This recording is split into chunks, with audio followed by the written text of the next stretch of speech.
Hello friends, मैं doctor Renuka Sharma health channel में आपका स्वागत करती हूँ। इस चैनल के माध्यम से आई से रिलेटेड कोई जानकारी आप तक लेकर आती हूँ। आज का मेरा टॉपिक है पलक में होने वाली पेनफुल स्वेलिंग या स्टाई या फुंसी। उसके बारे में हम आपको संपूर्ण जानकारी देते हैं। नॉर्मली जो स्टाई होती है वो एक इन्फेक्टिव प्रोसेस है। जो पलक में जीज ग्लैंड होती है उसमें स्टेफिलोकोकस ऑरियस का इन्फेक्शन हो जाए तो वो एक पस उसमें फॉर्म हो जाता है ग्लैंड में और वही स्टाई कहलाती है और इसे सलोनी भी कहा जाता है। और इसके कारण क्या होते हैं? बार बार जैसे अपने गंदे हाथ आँख में लगा रहे हैं या फिर जो है हमें डायबिटीज़ हो गई है, हमें पता नहीं शुगर लेवल बढ़ गया है जिसके कारण बार बार स्टाई हो रही है, या फिर बच्चे को चश्मे का नंबर वो नहीं लगा रहा है तो बार बार हाथ आँख को रगड़ रहा है, एलर्जी की प्रॉब्लम है, बार बार गंदे हाथ हम लगा रहे हैं आँख में और उसकी वजह से जो है वो इन्फेक्शन हो जाता है, या फिर चश्मे का नंबर चेंज हो गया है उसकी वजह से जो है वो बार बार हम रब कर रहे हैं आई को सही अच्छा देखने के लिए।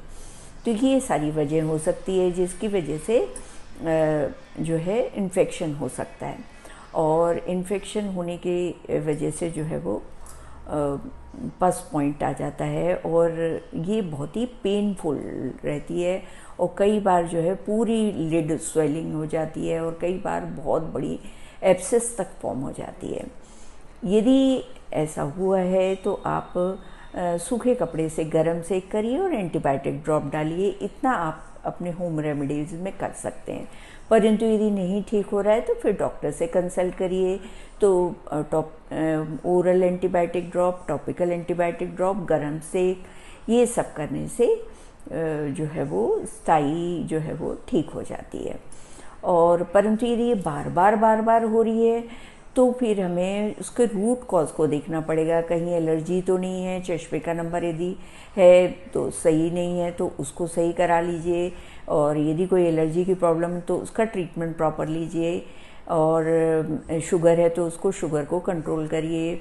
ये सारी चीज़ें करिए और बार बार रब करने की आदत बंद करिए।